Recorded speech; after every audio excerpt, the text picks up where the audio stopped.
finir encore. Une fois et on ferme ce sujet. Une richesse que tu as acquis facilement, tu vas la dépenser aussi facilement. Valorise-toi devant la personne qui veut t'épouser. C'est tout. Elle a un prix. Elle n'accepte pas moins cher. Alléluia. Amen. Mais on avait dit ces deux questions et puis c'est encore sur le mariage.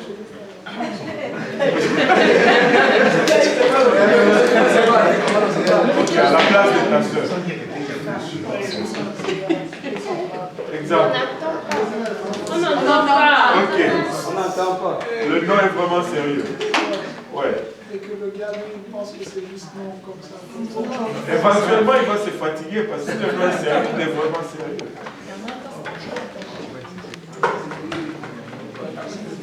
Mais pourquoi Mais attendez. Moi, je ne comprends pas. Quelle époque dans laquelle nous vivons aujourd'hui? Vous allez dire juste oui comme ça? Mais à quoi vous pensez? Est-ce qu'on devait même argumenter là-dessus?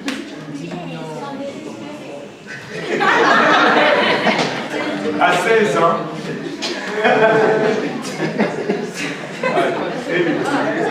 Retournons à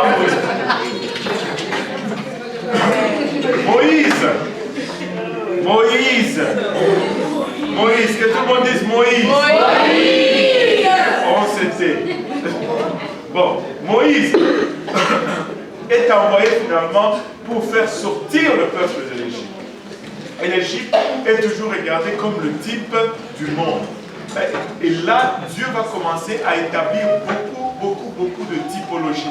D'abord, comme nous l'avions vu le lundi passé, je vais être vraiment très rapide. Comme nous l'avions vu le lundi passé, Pharaon refuse et il commence à y avoir des plaies. Les grenouilles, nous avions parlé d'une nuit de plus avec les grenouilles dans le lit. Et nous avons regardé la nature humaine. Dieu frappe de grenouilles tout l'Égypte. Dans Exode 8, jusque dans le lit de Pharaon. Imaginez-vous, dans le palais royal, des grenouilles rentrent jusque dans le lit du roi. C'est inimaginable. C'est inimaginable. Mais il y avait des grenouilles jusque dans le lit de Pharaon. Et là, Pharaon fait appeler Moïse pour qu'il prie et que les grenouilles soient retirées. Et quand Moïse lui demande, pour quand est-ce que tu veux que je prie que les grenouilles disparaissent, Pharaon lui répond, demain. Pharaon lui répond, demain. Donc, il veut passer une autre nuit avec des grenouilles dans son lit. Et très souvent, nous allons faire la même chose. Regardez, Exode 8.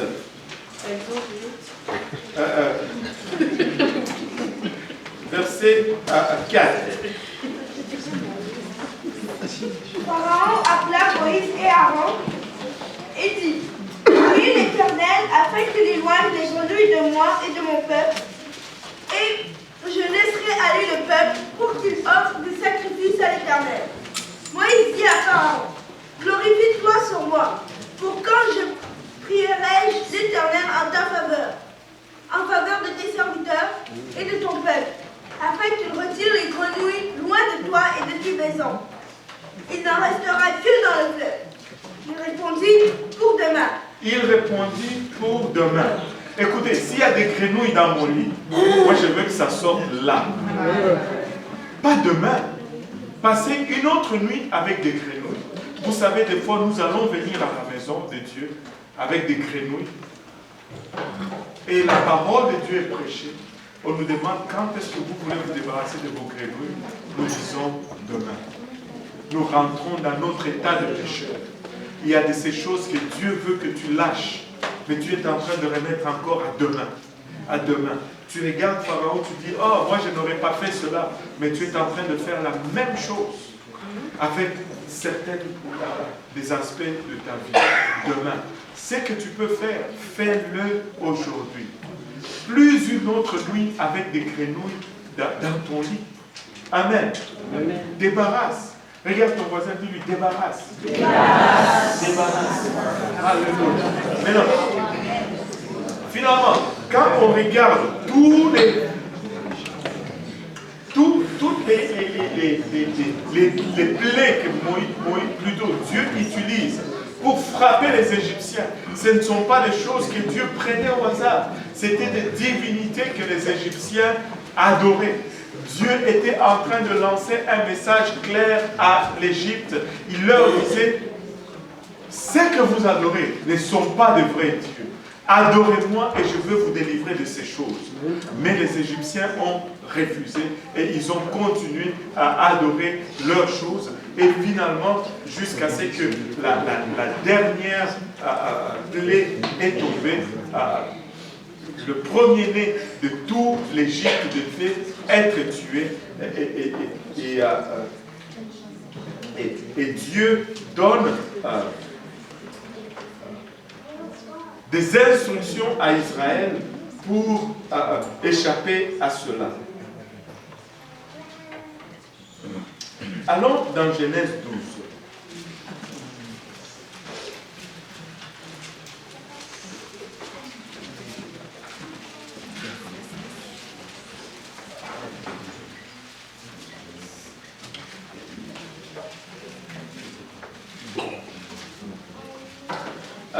Ce qui est intéressant, c'est de voir d'abord dans Genèse 10, à la fin du verset, que Pharaon lui-même, c'est comme si, plutôt dans Exode 10, Pharaon lui-même choisit cette dernière plaie. Quand il dit à Moïse, bon, vous partez, après cette 9e plaie, vous partez, mais vos choses restent. Moïse dit, non, nous partons avec tout. Il dit, ok, vous ne partez plus. Et ne viens plus me voir, parce que si tu viens me voir, tu vas mourir. Moïse dit, bah, tu l'as déclaré.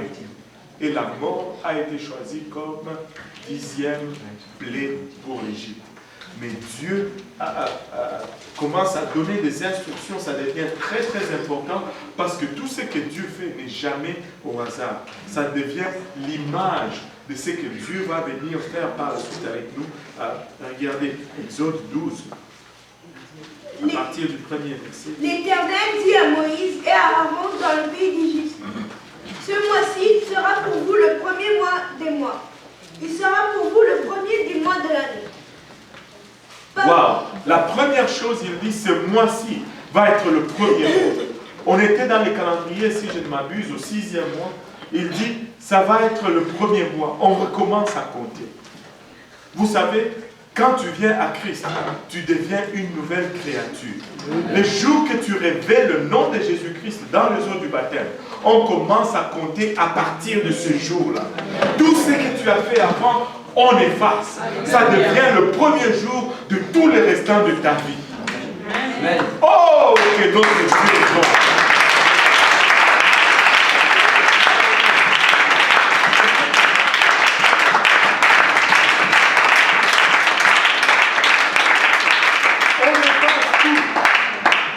J'en ai fait, et je suis content à cause de ce sang. Amen. Ouf. Alléluia.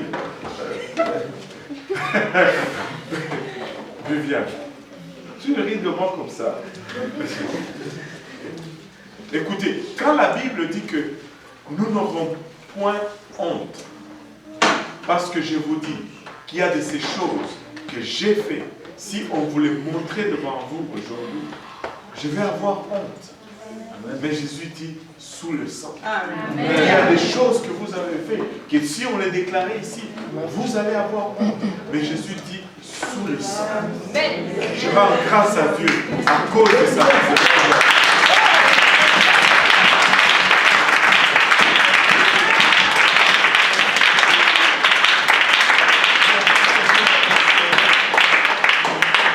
Maintenant, on continue. Oui. Parlez à toute l'assemblée d'Israël et dites, le 10e jour de ce mois, on prendra un agneau pour chaque famille, un agneau pour chaque maison. Si la maison est trop peu nombreuses pour un agneau, on le prendra avec son plus proche voisin, selon le nombre des personnes. Vous compterez pour cet agneau d'après ce que chacun peut manger. Ce sera un agneau sans défaut, mâle, âgé d'1 an. Vous pourrez prendre un agneau ou un chevreau. Vous le garderez jusqu'au 14e jour de ce mois. Et toute l'assemblée d'Israël l'immolera entre les 2 soirs. Entre les 2 soirs. On prendra de son sang et on en mettra sur les 2 poteaux et sur le manteau. Le linteau. De la porte des maisons où on le mangera. Cette même nuit,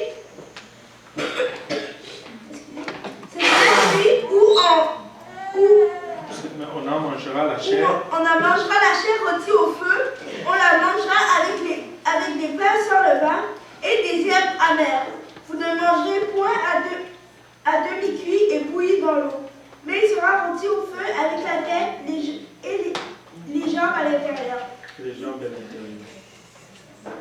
Vous n'en laisserez rien jusqu'au matin. Et s'il en reste quelque chose le matin, vous le brûlerez au feu quand vous le mangerez. Vous aurez vos reins sains, vos souliers aux pieds et votre bâton à la main, et vous en mangerez à la hâte. C'est la Pâque de l'Éternel. Et cette nuit-là, je passerai dans le pays d'Égypte et je frapperai tous les premiers-nés du pays d'Égypte. Remarquez qu'est-ce qu'il dit. Regardons bien au fond. Je frapperai tout le premier-né du pays d'Égypte. Pas tout le premier-né des Égyptiens. Tout le premier-né du pays d'Égypte. Amen. Amen. Depuis les hommes jusqu'aux animaux, j'exercerai des jugements contre tous les dieux de l'Égypte. Je suis l'Éternel. Le sang vous servira de signe sur les maisons où vous serez. Je verrai le sang et je passerai par-dessus vous. Il n'y aura point de plaie qui vous détruise quand je frapperai le pays d'Égypte. Vous conserverez le souvenir de ce jour, vous le célébrerez par une fête à l'honneur de l'Éternel, blablabla. Il est toujours question du pays d'Égypte et non des Égyptiens.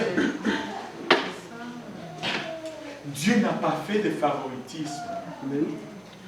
Dieu a mis des décrets et des principes. Si tu obéis aux principes, tu vas être épargné. Maintenant, il dit, vous allez prendre l'agneau, vous allez l'immoler. Et cela pointe déjà vers le futur, à nous,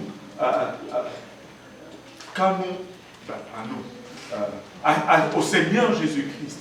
Quand il arrive sur la terre, et avant de commencer son ministère, il marchait sur le rivage du Jourdain, et Jean-Baptiste l'introduit comme étant